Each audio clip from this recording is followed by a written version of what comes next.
South Point is also proud to provide a variety of relaxing amenities for the guests who want to be pampered. Soak up the sun and let your stress melt away in our lagoon-style paradise swimming pool. A relaxing getaway where you can bask in the desert sun and enjoy seasonal food and bar service poolside. And if you really want to escape, come to Spa Costa del Sur. From couple suites to a co-ed wet area, our spa caters to business and leisure travelers who want to unwind and elevate their senses. A visit to one of our spa's steam, sauna, or whirlpool treatment rooms will leave any guest feeling like they can take on the world. Our gaming amenities include over 60 table games and over 2,600 of the most popular slot and video poker machines. We have penny slots, including the popular Buffalo games, and real machines like Wheel of Fortune, Triple Sevens, and Megabucks. If you prefer video poker, try Deuces Wild, Double Bonus, or a variety of multi-denomination games. Or try your hand at one of the most popular casino table games in the world, Blackjack. Don't let the game intimidate you. Blackjack, also known as 21, is both easy and fun. And our dealers are always happy to assist. And the best part? Blackjack always pays 3 to 2. Next, check out the roulette tables. Roulette is one of the easiest casino games to learn, and so much fun to play. It's a favorite of both beginners and seasoned players. In addition to blackjack and roulette, our casino pit features over 60 popular table games like Baccarat, Pai Gow Poker, 3-Card Poker, Ultimate Texas Hold'em, and Mississippi Stud. So get out of your room and come join in the fun.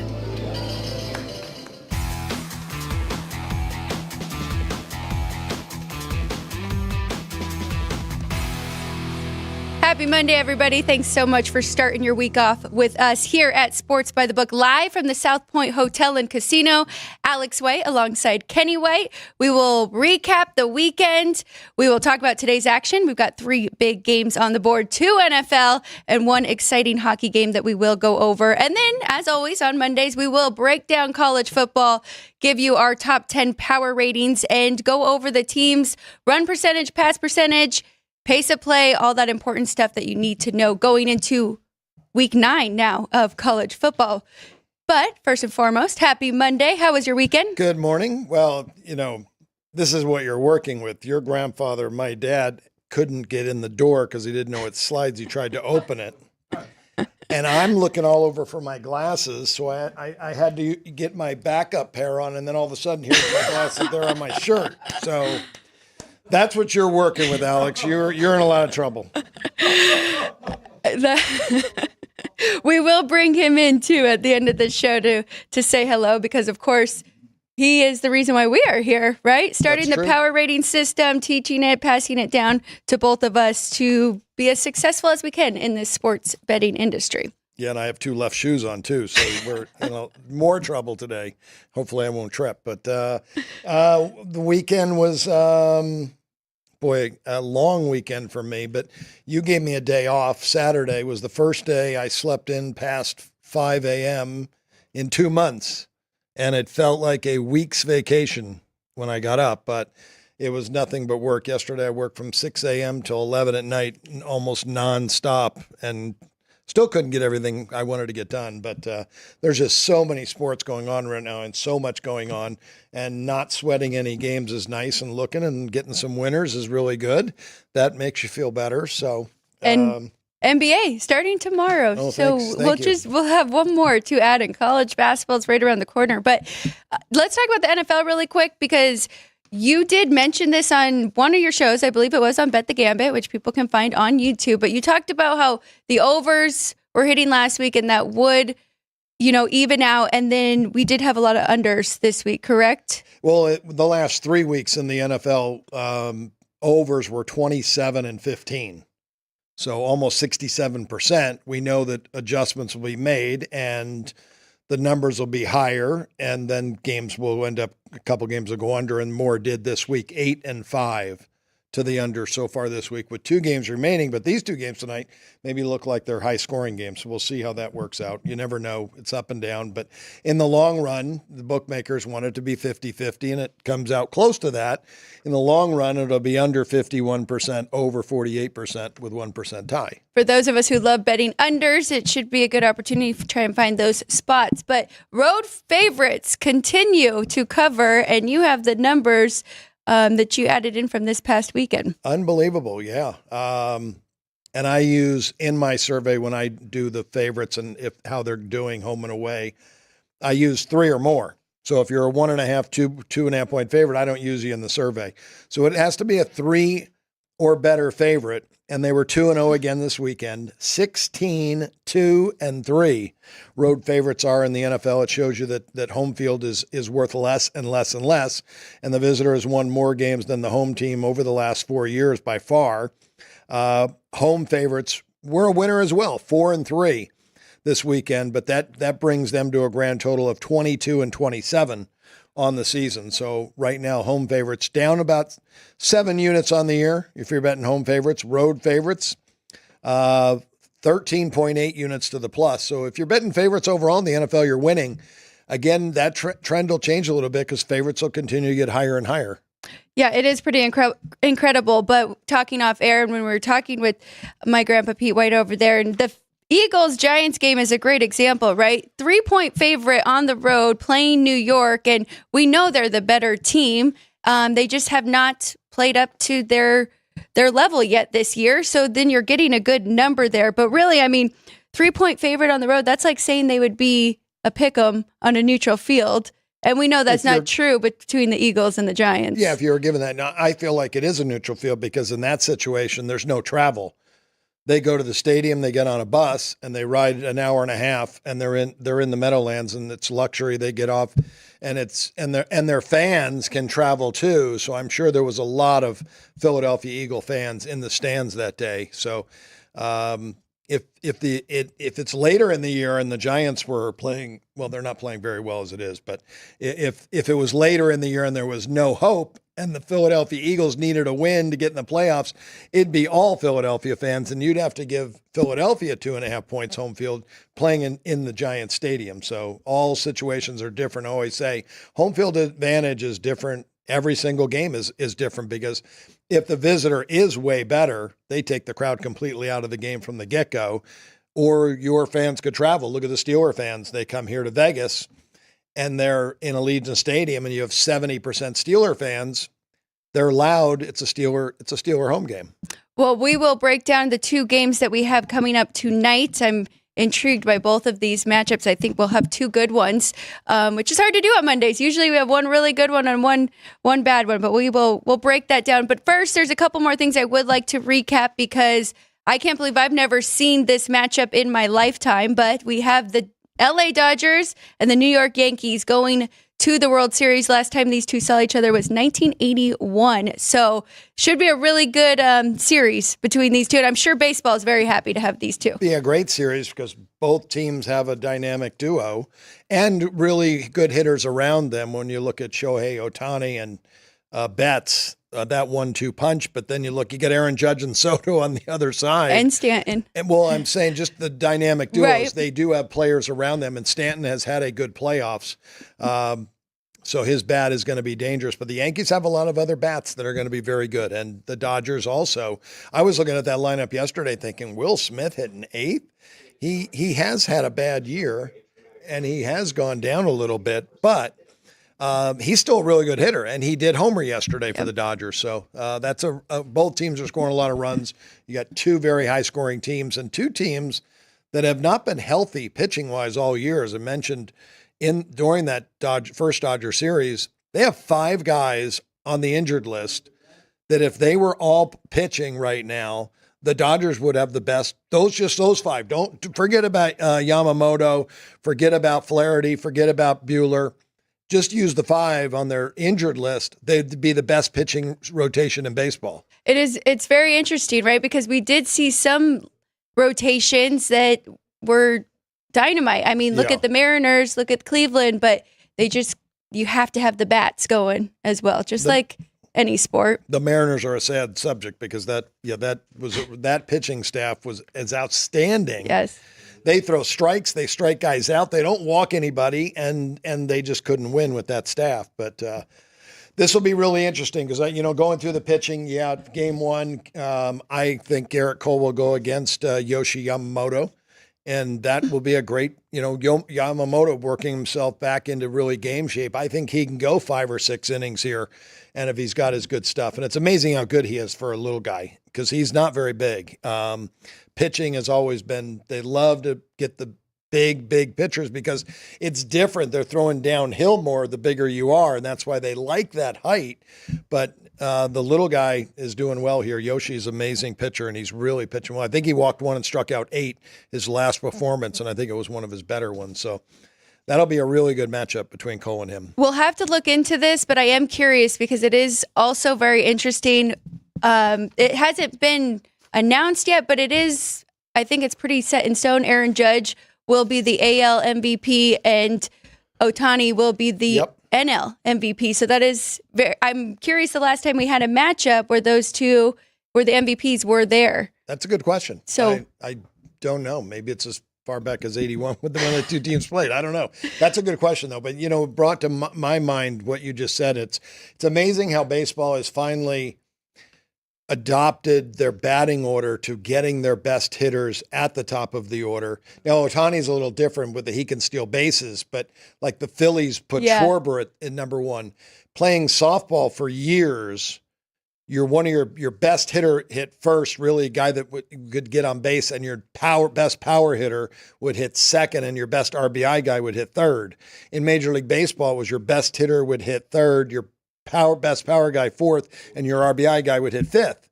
They've changed that now to first 2 hitters in the lineup are usually the best 2 hitters on the team, and maybe the third guy now 1, 2, 3. But they've moved like Ohtani to the leadoff spot and Betts hitting 2. And then they get more at bats, right? They get more at bats. That's the reason why the leadoff hitters have always gotten more at bats. So it's a smart move putting a guy like Ohtani leadoff. Even though if he hits a home run to start the game off, he still hits a home run. Right. Yeah, it's just 1 run, but still, very intrigued by that. We will be talking about that throughout the week leading up to the first game of that series. One more thing I do want to recap because going into that, don't go too far. Remember, they don't start until the 25th. The baseball. Yep, Friday. Yeah, Friday. So that's so much rest for these guys. I think it's good for the hitters.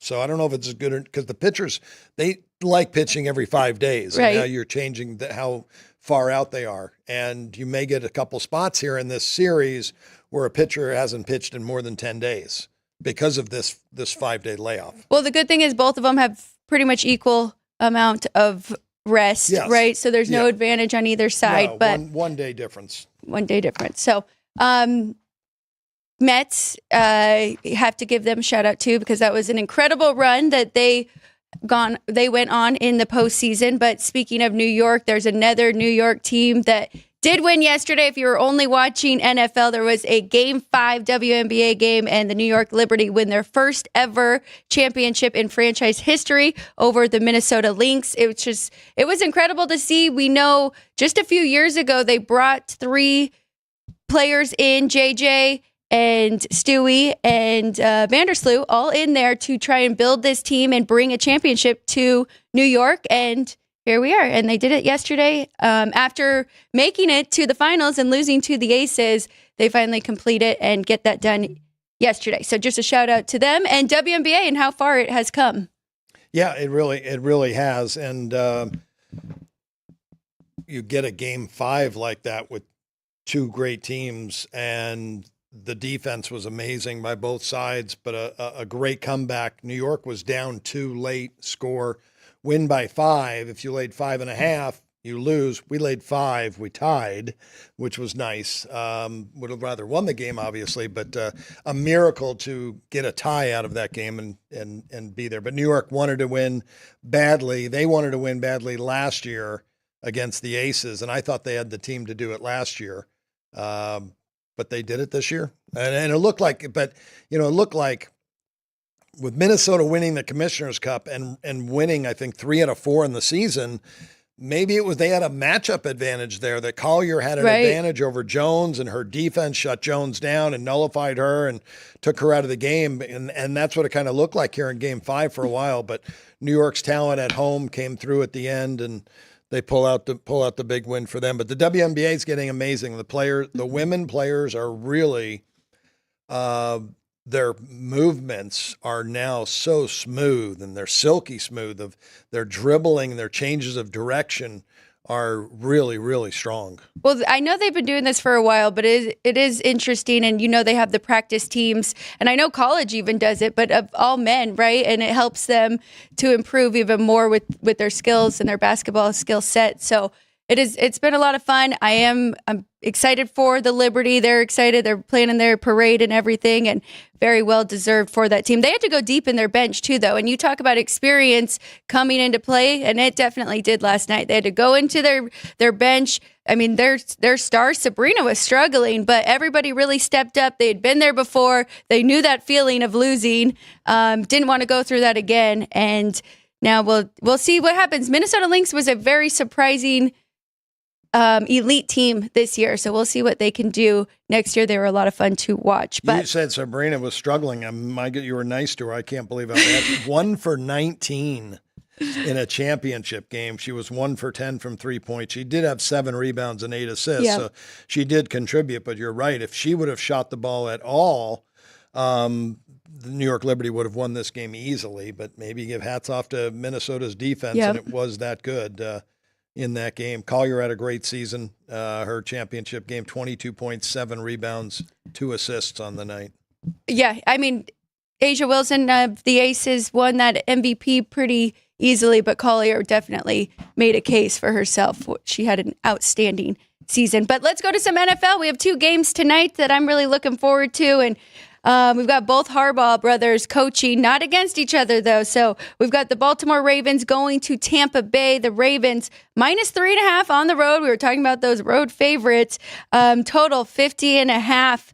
Now, no real difference here for me with my numbers on this game, but the Ravens are playing so good. They look so good with Derrick Henry. They are using their run game. They're number 1 right now in rushing yards per game. They're 1 in total yards per game offensively, 6th in passing, but still that's pretty high for a Lamar Jackson-led team. But on the flip side, Tampa Bay had been surprisingly good the last few years with Baker Mayfield finding a home here, and they've still kept it going this year offensively. 8th in total yards, 8th in passing, 8th in rushing. It's their defense that has struggled a little bit against these really good opponents. So 50.5, high total, but we do like both offenses in this game.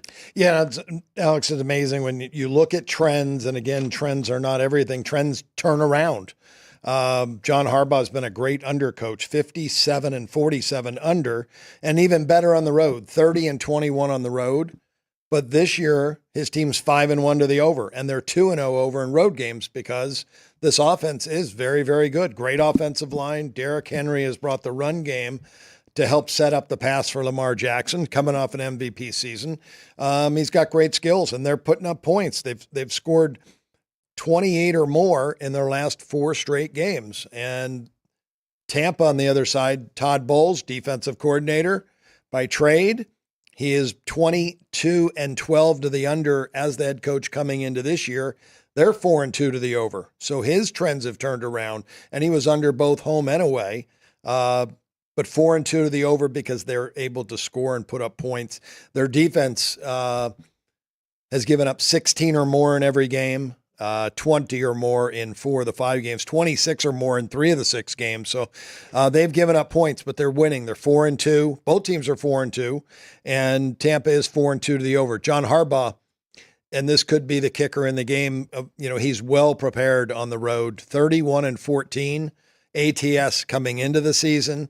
And he's 2-1 already this year on the road ATS. His teams are prepared. When they know how to travel, they know how to be prepared in those games. So always expect a good performance. Again, my number only 1.5 on the game, but I gave full home for Tampa. We'll see how loud that crowd is tonight. Okay, and the biggest question mark was if Mike Evans, wide receiver for Tampa Bay, would be able to go. And he's he's changed from questionable to probable, so we do believe that he will be a weapon for Baker Mayfield tonight. He's definitely playing tonight. So got to count him in 100%, even though, injuries are something that can happen during the game as well. He's got, I think it was a hamstring injury. Yes. For him. So, yeah, I know how those are. Where is he at? Yeah, hamstring injury. So he'll play through it. Yes. And they do have Rashid White back. We saw him in the last game. Mike Evans, though, Mr. Consistent, over 1,000 yards in I don't even know how many years now. And he's definitely one of Baker Mayfield's favorite targets, as well as Godwin. So should be a lot of fun. I'm expecting some points on the board in both offenses to find success. That we do here at the South Point have some prop bets. So if you are looking for different ways to bet this game, you can come check out these sheets. A full sheet here for the Ravens and the Bucks with how many field goals will be made, combined touchdowns scored in this game. That's kind of intriguing. 5.5 is the number, over -130 on that one. But we'll have a little bit more for that game after our break. But let's go to the second game with Jim Harbaugh now back in the NFL coaching the LA Chargers, going to Arizona now. Looks like it's been mostly Cardinal money here. So Chargers just a 1-point favorite on the road. Total in this one, 44. I'll let you start off, and then I will give my play and what I like in this game. Okay. And Harbaugh back in the NFL. A very successful head coach at San Francisco, 44-19-1. He's a very good coach, and he has turned the Chargers around. This is a team that's had a lot of talent the last couple of years and has never lived up to that talent. Brandon Staley couldn't bring that talent out. The schedule has been soft, though. His 3 wins, Harbaugh's 3 wins on the Chargers, are against the Raiders, at Carolina, and at Denver. He lost at Pittsburgh and lost at home against Kansas City. He did tie the spread in that game. He's 3-1-1 ATS this year. He's the better team. They definitely have the better team. They just haven't. And I say he's a really good coach, and you think he's going to get the most out of his talent, but they haven't performed to that talent. They've won the turnover battle in 4 of their 5 games, and 3 of the 5 games they've been +2 in the turnover battle. So, and played a weak schedule as it is. So if they continue to do that, obviously they're going to win, but it's impossible to predict the turnover battle and who's going to win that tonight. Arizona's been pretty even most of their games this year. They were +2 against San Francisco in an upset on the road. And then they were -2 the next week at Green Bay, and they lose by 21. So they are performing right about what I have them rated at right now. I do have a 4-point difference between the two teams. I think the Chargers are the right side in the game. And this number down to 1, I like the Chargers here. I like Aberm, but Kyler Murray's really good too. These 2 quarterbacks are pretty equal in talent. This will be a really fun game. Both are athletic quarterbacks that are dual threats. Yeah, and looking at the Cardinals, you brought up the Niners win 24-23 over the San Francisco 49ers, and then 34-13 loss to Green Bay. But just looking at their schedule in general, I mean, their only other win against the Rams, 41-10, very impressive. But we know how beat up and how many injuries that Rams team has. I do think the Chargers are the more complete team, and I like the way that Harbaugh is coaching this team. It's defensive first, and their offensive numbers, and you talked about it, even with an easy schedule, they're not great. 29th in total yards, 30th in passing yards, 12th in rushing. But if you look at how they have played and look at Justin Herbert's numbers, so he played very conservative to start. Jumping back in the NFL, it was all about running the football and good defense. That's how he started. Well, the last game against the Broncos gives me some hope. We finally saw Justin Herbert over 200 passing yards, starting to lean on him and trust him more, which we know Jim Harbaugh handpicked that quarterback. He wanted to go to the Chargers because Justin Herbert. So I think we'll start to see that offense come alive, and he has found the weapons that he can use. So I'm with you. I like the Chargers here, -1. Herbert had a bad ankle too. Yes. And he played through it. Then he was hurt in the game, left the game, came back, but he's trying to work through that. So maybe the ankle was a little bit better against Denver. One of the top rushing teams in football. They're number 4. They run it the most of anybody, 52% of the time. And they're number 1 in the NFL in slow pace of play. 33 seconds in between plays. It's not even close. They take their time. They're so methodical, and they want to shorten games, and that's the way they've been playing. Arizona on the other side, 12th highest rush percentage, 47%, 28.8 seconds. They're the 11th fastest team. They play a little bit faster than the Chargers do, but a lot of that could be playing from behind too. The two games they lost at home, their last two home games, they lost to Detroit 20-13. Defense looked like they played a good game there. The next one they lost to Washington, and Cliff Kingsbury's return to Arizona. Washington beat them up 42-14. So I like the Chargers. Now, I know they like to play up tempo, and that kind of goes into Kyler Murray's skill set, right? And he can just take off at any moment. But is there a scenario where they could come out really fast and put some points on the board, and then we can jump in and get points with the Chargers? And will that make it hard for LA to come back with their style of play? When Cliff Kingsbury was there, I would say, yes, he wanted to play fast and go up tempo. But Jonathan Gannon's the new head coach. This is his second year. He came from Philadelphia. He was their defensive coordinator. Defensive coordinators by trade are all conservative, power run, control the football, keep your defense on the sidelines, keep them rested. And so I don't think they go up tempo. The reason I think they're 11th is because they've been trailing in 5 of their 6 games and have had to play fast at the end to try to get back in it. Okay. So that doesn't take me off of that play. LA Chargers for me today. No. Yeah, they're hopefully they're going to have to play behind in this game. Yes. And the Chargers will get out to the lead. But I think there's a coaching advantage. Jim Harbaugh's Jonathan Gannon, he's got 1 year under his belt as being a head coach.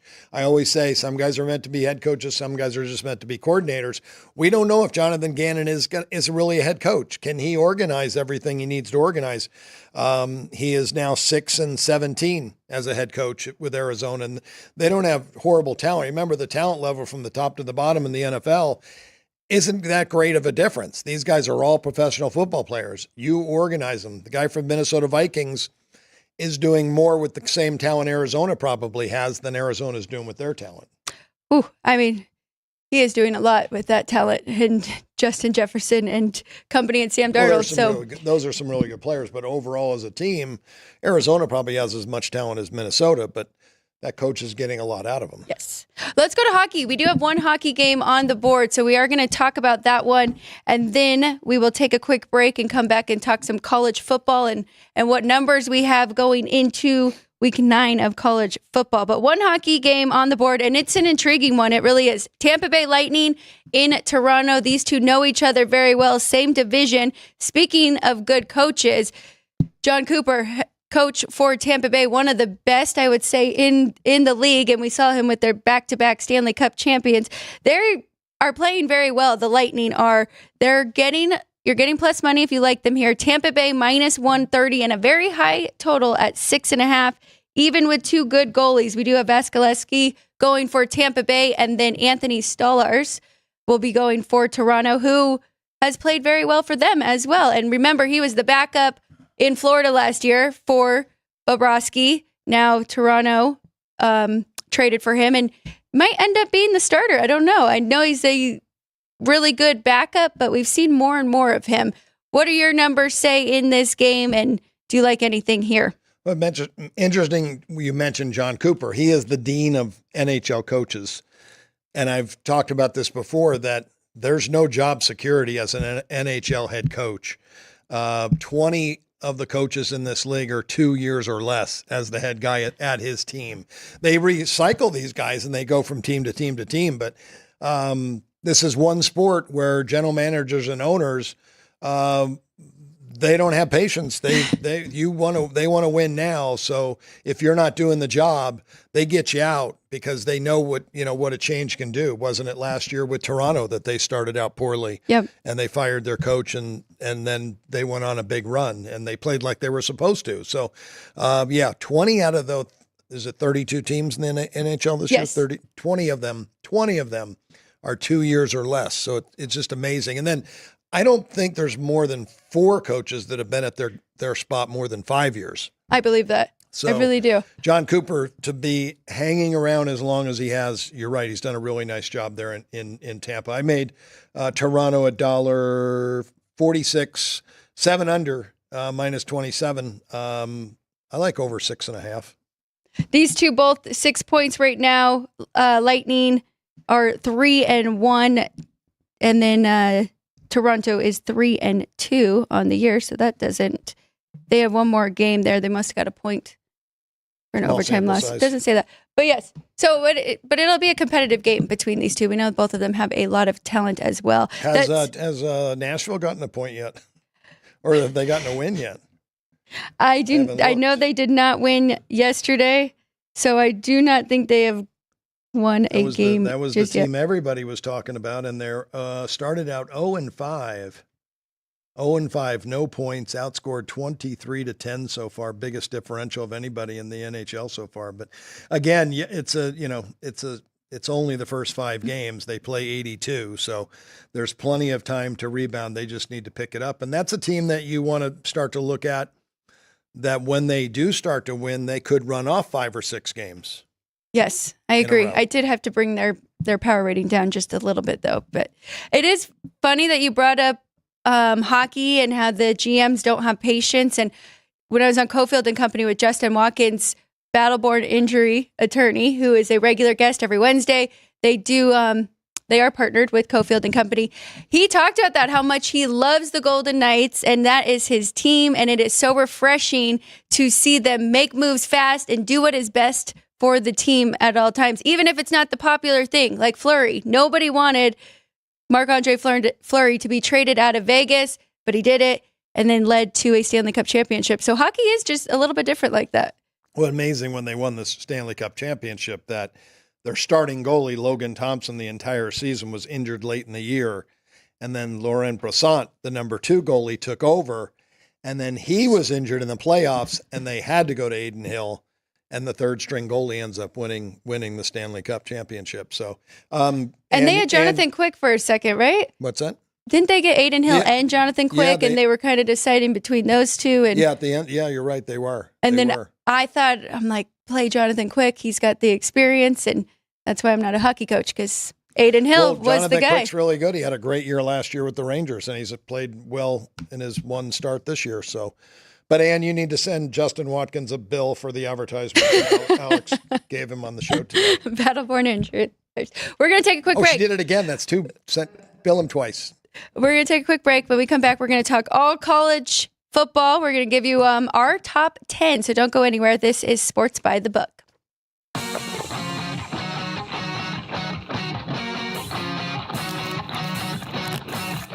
Once you've satisfied your hunger, get ready for more of the hottest casino games in Vegas. Our 24-hour, 30-table non-smoking poker room proudly hosts all the most popular poker games with a variety of betting limits. Visit the poker room for a schedule of daily tournaments. Whether you're going to hold 'em or fold 'em, the best place for poker is at South Point Casino. You'll notice that our craps tables are usually the loudest in the casino. If you've never played, join one of our free craps lessons to find out what makes this game so exciting. Check with the craps dealer for schedules and give it a roll. Bingo is also an exciting way to spend your time. We offer 7 sessions of bingo every day. Bingo!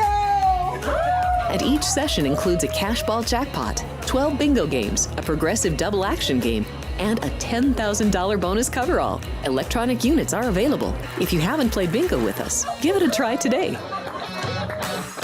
Guests can also get in on the action at our one-of-a-kind race and sports books, 2 separate rooms designed to maximize your experience and comfort. Our sports book, with over 400 seats, puts you right in the middle of the action, 24 hours a day. The friendly ticket writers are happy to help, and it's conveniently located next to the famous Del Mar Deli, where you'll find supersized portions of delicious deli items like roast beef, pastrami, and Reuben sandwiches, or soups, salads, and pizza, plus spectacular desserts fit for a king.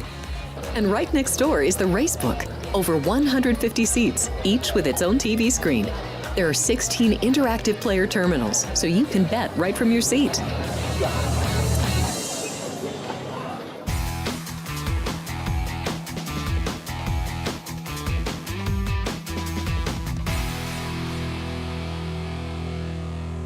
Point studio. I'm Alex White alongside Kenny White, here to talk all sports betting.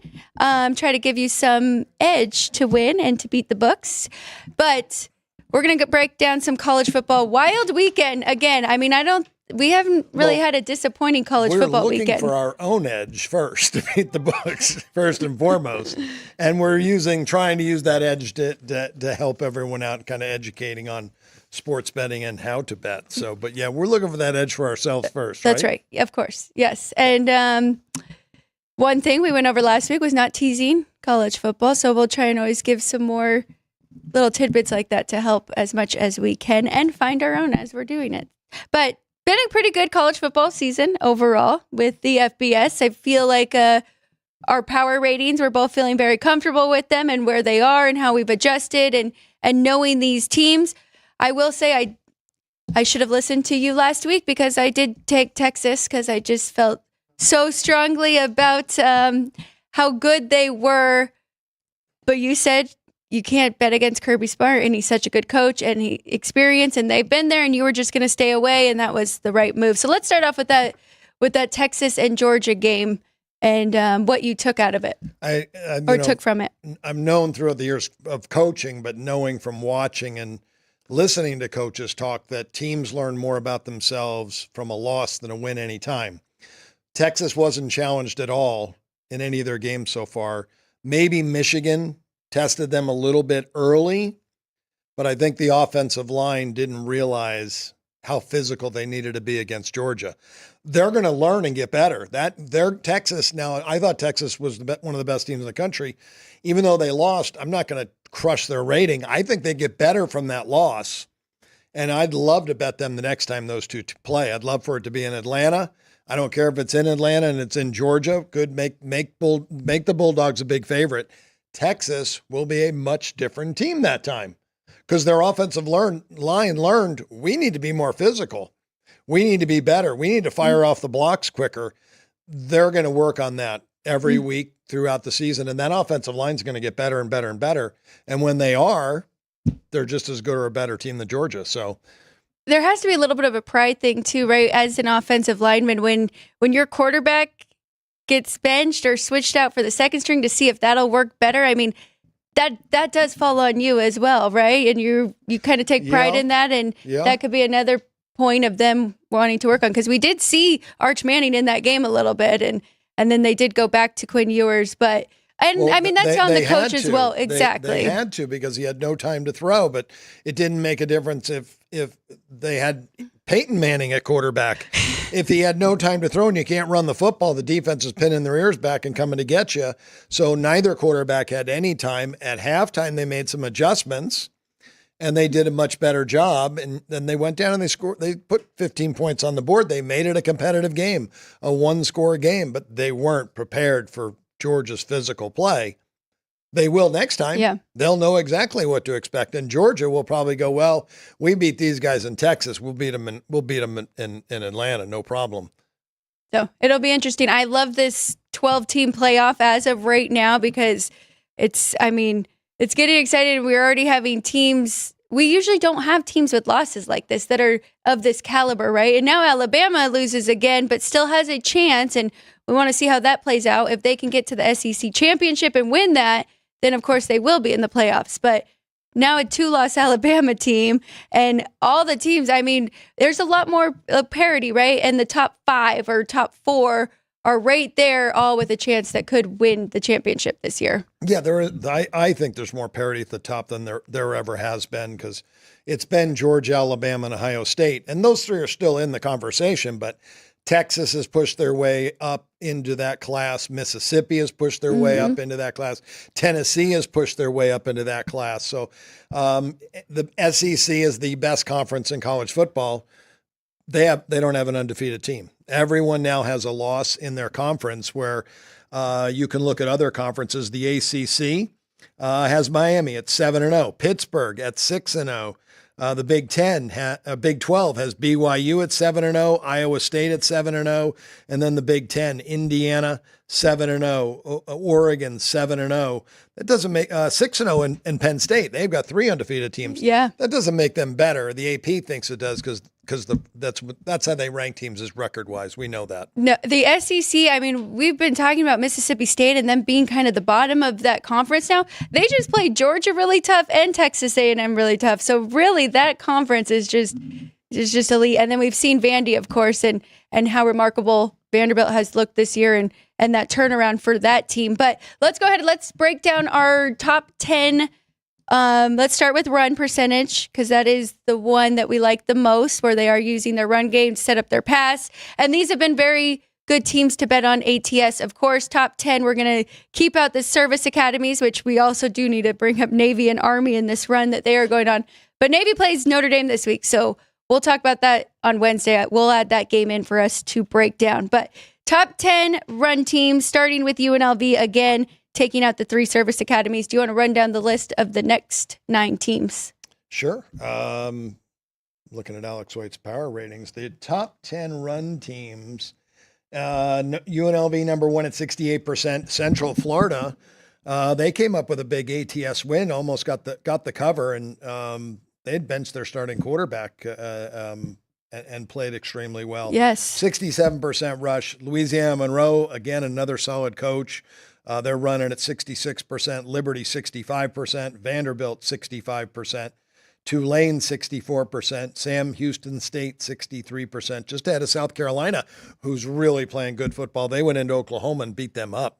Ooh, they did win the turnover battle, and they did have 2 defensive touchdowns, maybe 1 defensive, but right away, and then Oklahoma couldn't come back. But still, South Carolina, very competitive all year. That's a big reason why, you get a W. That's, again, the turnovers. You can't predict those turnovers. So teams that throw the ball the most, Rice, number 1 in the country. They're throwing it more than anybody.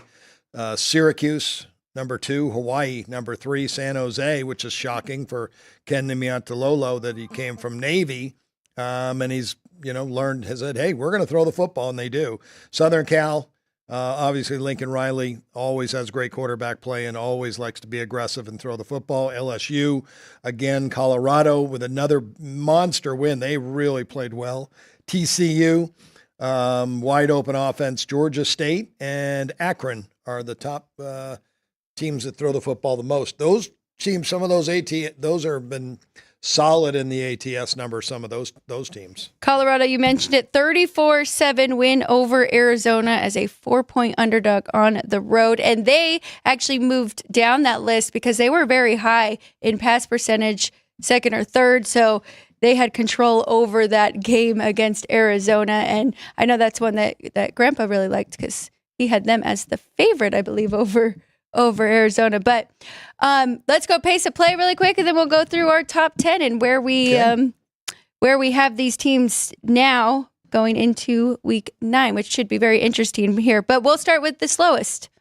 And then if you didn't do the ATS yet for those top 10s, I did not. One of us will do that for tomorrow's show, where we will also do this and run through this with the NFL, and then we will give against the spread numbers for run percentage, pass percentage, heavy, and pace of play. Slowest pace of play. Here we go. Starting off with Army at number 1.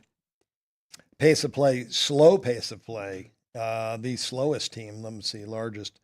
34 seconds in between plays for Army, and their offense is clicking on all cylinders. They're it'll be interesting down the end of the season and when they start to play a little bit stronger competition. Louisiana Monroe, another very methodical football team. Run the football, take your time, cover point spreads. Brian Vincent, they're saying, everybody in Alabama, in Birmingham is like, how could we have not have hired this coach? And here we are with Trent Dilfer, who doesn't know what he's doing. Michigan, 4th highest run team. Tulane, number 5. NC State, number 6. Seconds per play, slowest teams. Michigan, 4th slowest. Tulane, 5th. NC State, 6th. Houston, number 7. Nevada, number 8. UCLA has had a couple of really good games back-to-back weeks. Yep. And Louisiana, a slow team with a couple Big Ten teams looking in to get in. Michigan State and Minnesota. Michigan State had a very good game this past weekend. Big win over Iowa. Michigan, of course, they fall to Illinois. So they want to play slow. They want to run the football. They haven't figured out their quarterback play just yet to run this offense. The defenses are putting 8 in the box and forcing them to throw the ball, and they're just not getting it done, and they haven't been able to run the football. The offense has really been ineffective. We'll see how they turn it around coming up this next week. We will do pace of play quickest teams, and then we will finally get to our top 10. Do you have the quickest? It looks like actually we have it right there. Perfect. Yeah, East Carolina, once again, they just play very, very fast. 21 seconds in between plays. South Florida playing fast. Pittsburgh having great success, undefeated, 22.2 seconds in between plays. Utah State, they have to play fast because their defense continues to give up points after points after points. They're 4th fastest in NCAA right now. Mississippi, Lane Kiffin always wants to play fast. Oklahoma State, Mike Gundy, number 7. North Texas, Mississippi State, Baylor, and Old Dominion. And then Jacksonville State is right there tied with Old Dominion for the 10th fastest team in the country. Yeah, as I kind of alluded to, Mississippi State has been playing from behind. That's probably why they are on that list. Oklahoma State moved down to 6. They were 2 or 3 last week because they have been playing from behind the Cowboys. Pretty disappointing year for them. But they did have a very competitive game this past week against BYU, and they just couldn't finish to get that win. That's a tough loss for them to swallow. Again, 19 years of winning records, 19 bowl games, and now 3-4, and it's a 4-game losing streak, 0-4 in the conference. They did play great, and they just lost the game late, but they did cover the spread, and they covered it easily. They were in command most of the game. Yeah, and coming off a bye week that was much needed, and we saw Ollie Gordon, one of the best running backs in the country. He was moving the ball, and they were getting him involved in their offense as much as they could. Well, they definitely need to. He's a great back, and he can wear down defenses, but BYU, got to give Kalani Sitake some credit.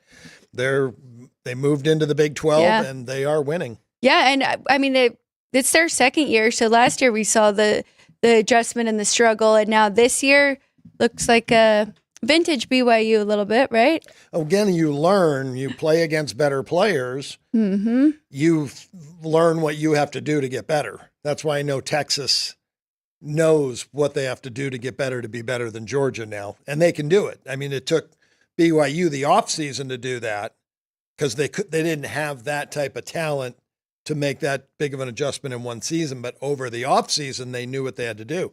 We got to get bigger, stronger, and faster. Because we see in other players in our conference, that's what we're going up against, and that's what they did.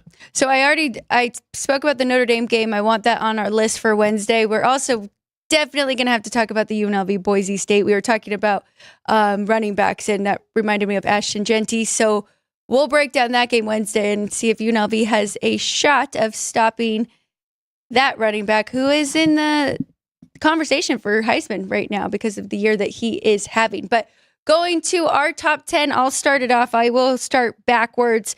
Number 10 for me, making it back to the top 10 because I don't believe they were last week, is Ole Miss right there at 10. Then I have a group of teams that are very, very close, if not the same. I just put them kind of in order here. But 9, Notre Dame, Miami, Florida, 8, Clemson, 7, and Tennessee, 6. Now, those 4 are within a half a point, if not the same, right there in that chunk. Number 5, I have Alabama. Number 4, Oregon. 3, and actually I have these 2 pretty much tied. Georgia and Texas at number 2. And number 1 by half a point, I have Ohio State sitting at the top. And I know that it is a little bit funky here because Alabama beat Georgia and Oregon beat Ohio State, and now Georgia beat Texas, but that's just how my power ratings fell. And I had such a big difference on Texas and Georgia that, I mean, Georgia was 5th on my list last week. So to bump all the way up and be tied there with them, I felt was the most that I could do. But no, I think you did good. We're pretty close to having the same top 10. You have Clemson, and they're playing great. Dabo Swinney's got the team playing very good football right now. I have them 12th on the outside looking in. And LSU number 11, they are right there. Yeah. Power rating wise, they're about 10 points off. But you go to Notre Dame at 10, then my number 10, they're 8 points from the top. So they're only 1 score. They could play in the national championship game, and their defense has been outstanding. They did get to go up against a backup quarterback this week Georgia Tech starting quarterback did not play, and they played their backup. And Notre Dame really punished them.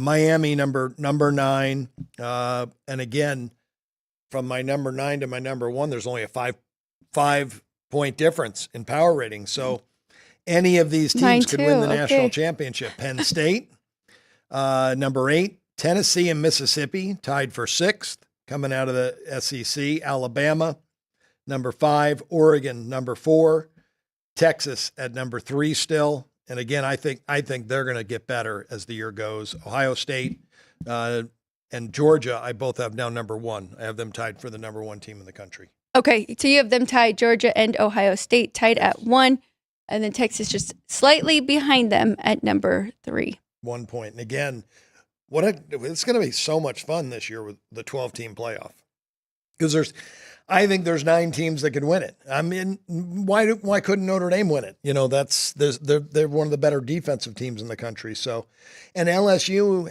has the talent. Clemson has the talent. They have the talent to get better and improve each week to move up in my ratings. So we're looking at probably 12 teams that have a chance to win this. Team I have to keep an eye on is Penn State, sitting there at 11 for me. And I mean, they really don't have besides it's mostly their performance score week in after week out that they have moved down a little bit, but I mean, they're undefeated and they do have a very good defense as well. So that'll be an interesting one that I will keep an eye on. And Drew Hauer, their quarterback, is a sophomore now. He has more experience and got a great arm. He's a really good quarterback. So they did lose the turnover battle at USC in an overtime game, but they came back and they pulled the win out. I think that was a really important game for them. Any other big games from this past weekend that caught your eye, whether it's college or NFL, of teams that you were very impressed with? I mean, I brought up Colorado, and unless you do have your performance and you have who your top teams are, we've kind of ran out of time and haven't had time to do that the last few weeks, but I just kind of sprung it on you. I'll go through mine. I do have do your performance ratings, and I'll have mine. And I heard you talked about this team on a Sunday. Yesterday, you talked about Kansas State on NFL Day when you were talking about all the games, but you were so impressed with them and said you were not going to bet against them ever again. And Kansas State is number 2 on my list for performance for their win over West Virginia, 45-18.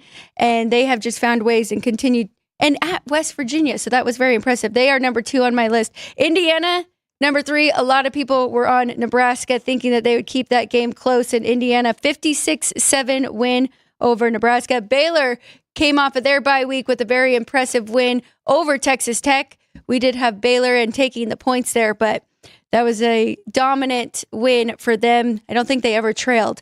And then Georgia, number 5 on my list. They came out very strong and hot against the number 1 team in the country. So Colorado, Kansas State, Indiana, Baylor, and Georgia were my top 5 performance rating this week. Well, let me tell you who I have. What was it, week 8? It was week 8. All right, let's see here. Now, Kansas State's Chris Kleiman. He came from North Dakota State, where when he was the head coach there, they were the powerhouse. They were the top team in the FCS year after year after year after year. He had coached there 10 years. I think he won 9 national championships or 8 national championships. Wow. And he is 40. He was 40-23 ATS at Kansas State coming into the season. I can't give you my performance ratings because my KW plus minus was off and it's incorrect. So I can't give you them today. I can give you tomorrow. Okay, that's perfect. But I know Kansas, I'll buy you a donut too. Kansas State and Colorado were on your list, as well as impressive wins, and Michigan State over Ohio. But that was a big win. Look at how about Indiana? Kurt Sigonetti, he comes in from James Madison, and what a difference a coach can make. It's amazing where he has Indiana now, and they lost their quarterback, so now they Curtis Rourke was the starting quarterback, his older brother, a Mid-American quarterback. I think he plays in the Canadian Football League now, but that's been a quarterback family, and he was injured this past week, so they'll go to their backup, and it's about a 3-point drop-off. So Shame that they where they're at now and they don't have their starting quarterback. It could come back to haunt them here. If I'm not wrong, I believe that they are hosting Washington. Yes, a big game. Yes. And I don't think they've ever been this type of favorite over that, big of a name school, but they're playing way better than Washington is. And it's not a injury that'll keep him out for very long. I believe they're just keeping him out this week to make sure that he does fully heal and come back. So I believe. I talked to his doctor this morning, and the doctor said that he may only miss a week. Okay, perfect. Well, we're going to cut it a little short today. I would like our in-studio guest just to pop on just to say hello, though, and so we can give him a little introduction here with Pete. Put him under pressure. Put him under pressure, but he's sorry, and I didn't warn Ryan about fall this. Off the chair. Don't fall off a chair. Oh, that's perfect. Move that down. What is this? Good morning. The new toy. Good morning. Good to see you people. Your guys do a great job. This is a tremendous show. I'm so impressed with the stats that you give for the slow pace, the quick pace, and that's really important for people to know all of that. And that's really one of the most important things. The only thing I have to say, though, about it is if Army plays such a slow pace, how come every game goes over? Because they're so efficient on offense. Well, that's it. Their That's their yards per play number is They've off always the been charts. an under team. Always. Yeah. But now they're an over team because they are efficient. It's amazing. I don't know how they've grabbed all these great players. Them and Navy. Well, And Navy's Navy been good too, this right? year. And they're passing more. Yeah. Yes. Both teams are Both passing teams more. are passing a little more. More Well, than they somebody used to. passed like 12 or 13 times this last weekend, one of the two. Maybe both of them. We'll have to look that up. But that is a good point because we are talking about the run percentage and the pace of play. And so you don't want to automatically bet unders on those, right? It's not automatically, right. Yeah, you got to dive in and see. And But the you got to trends. know who's playing fast and who's playing slow, right. Well, Army played East Carolina this past weekend. Right. And East Carolina is the fastest team in the Fastest country. team, They right. play fast. Right. So that, kind of nullified it. But again, if you can't stop the running game, you can't stop Army and they're running 5-6 yards every play. And then all of a sudden, boom, they break one for 35 yards touchdown. They may take their time, but they do score fast. Yeah, it's both teams, Army and Navy, have really improved their offensive lines where they're able to run against really class teams now. Well, you just finished handicapping the NBA. Who's do you remember? You think I can remember anything like that? That's impossible to remember that. Yeah. NBA starting There's tomorrow. a lot of parity, but there's some teams I think people think are real good that I don't think are very good, but I am not going to give you those names because I can't remember. Maybe we'll have them for tomorrow. Yeah. And we'll have some more time there. And what about hockey? Is there a team that you really like in NHL? Nashville. It is too? Well, no, I got Nashville rated as high as mostly as high as a good team, but you got to remember something. Some teams start out slow. Colorado started out slow. Edmonton started out slow. Yep. There's been more. I would have to say maybe more pressure on Nashville because so many people like them. It's the same thing with Nebraska. Everybody touted the quarterback from Nebraska, and everybody. Yep. So that's why everybody thought Nebraska was going to win every week. Yeah. Well, Nebraska has a terrific team, but the guy is a young quarterback still. He had his upcoming this weekend because he couldn't do anything. Yeah. Well, He might be a great. He will go to the pros. Yeah. But he had his bad game. Tennessee had they were at home, but Tennessee's quarterback's young too. Right. And he got hurt. Right. And it hurt and injured his back on a tackle, and it looked like he wasn't going to come back. But he was like, "No, I'm playing." Yeah. And he made some plays. That shows you how great these He's a tough players kid. are that could go through so many injuries and things and keep playing. You know? I thought that hit kind of helped him because he was making some bad decisions and he got hit pretty hard, stepped out, and then he came back and then he was like dialed in. He did make a bad decision right after that, though. Okay. He drove the team right down the field and then threw an interception. Okay, so at the maybe goal that line. was. It was a game that it was 7-0. It could have been 27-20. Yeah. It's crazy with quarterbacks because great quarterbacks have bad games. There's a quarterback that I thought was going to have a really good season is in Kansas. Yes. And he's had a horrible season until this last weekend. Right. This last weekend, he was back to his normal way. But he had 5 bad weeks. Well, And he's going to go into the pros. But I couldn't understand why he could play so horrible. Now, last weekend, he woke up, you know. Yeah, and when I saw that, I said, finally. That was the first game they covered this year. Yeah. And then I thought, now we can start betting on them again. But now they're playing Kansas State next week. Yeah, they're playing Kansas State, who's a terrific team and they're well coached, like you guys talking about. Yeah. You guys have so much information on the coaches and everything, which is so important. You know, this is a great show. I'm really impressed. You guys do a great job. Any other advice for people that are just getting into sports betting? Whether is it know about the coaches, do your homework, or anything else? That's perfect. You got to do your homework to win at anything. Just anybody who's in sports who's really good, they didn't get there just because of talent, because they worked real hard. So same thing you have to do with sports betting. If you don't work hard at it, you're not going to win. You're only in 11 and 10 in every game. You know, it's a tough racket. I heard Reggie Miller say the other night, I was watching an NBA game, I didn't realize it. He used to make, not shoot, 1,000 3-pointers before every game. Oh my gosh. He said I had it easy. I had somebody feeding me the basketball, so I just kept shooting, but he made 1,000 3-pointers before every game. I don't know if I've ever attempted 1,000 3-pointers in my life. Most great players have great worth ethic. Yeah. Jerry Rice, Michael Jordan. Kobe Bryant was one that was amazing. There's some great stories about him. He was practicing one day before a game, and he was there for 3 hours. And the star player from the Bulls just got there, and he started working out. And Kobe said, I'm not giving him the edge. I'm just about to leave, and he shows up. Kobe waited till he was done to stop his. So Kobe worked out 5 hours before a day of a game because he didn't want to give that kid the edge, that making him think he works harder than Kobe because he was there. Yeah. Well, that's why your guys' show is so great, because you give information that nobody has, and that people need that kind of thing to win.